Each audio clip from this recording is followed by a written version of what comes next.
Hollywood Animal is a tycoon strategy game where you're the boss of your own film studio. With a game like this, we faced a fundamental question from early development. Should we make it 2D or 3D? For most genres, the answer to this question is practically predetermined, but with strategy games, it's not so obvious.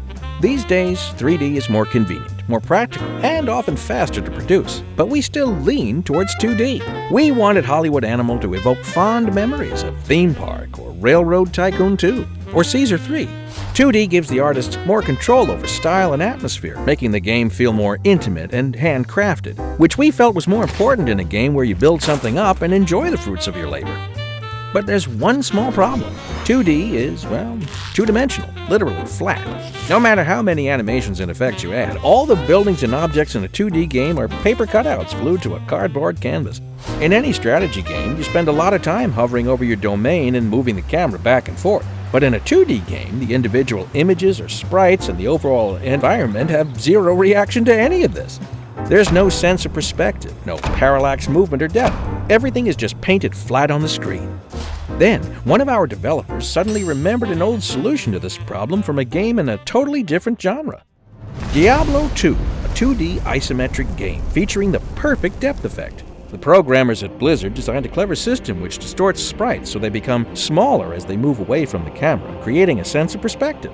Maybe we should revisit this half-forgotten technique and try something similar.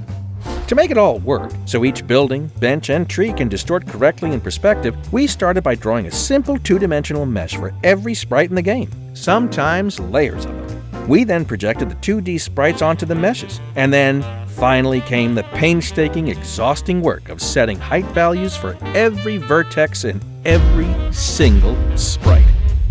So here's to our artist, who did the whole thing by himself. Thanks to this approach, we feel like Hollywood Animal combines the best of 2D and 3D strategy games, and sets itself apart visually from other games in the genre. Was any of this really necessary? Of course not.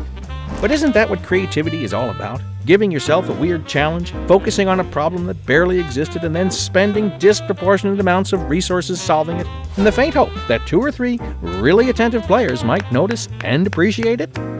Maybe you don't play Hollywood Animal for its incredibly detailed movie-making system, the golden age of Hollywood atmosphere, the employee management, plus 1,000 funny stories along the way. But maybe you'll play it because the buildings become slightly distorted in perspective as you move the camera. It's something to think about.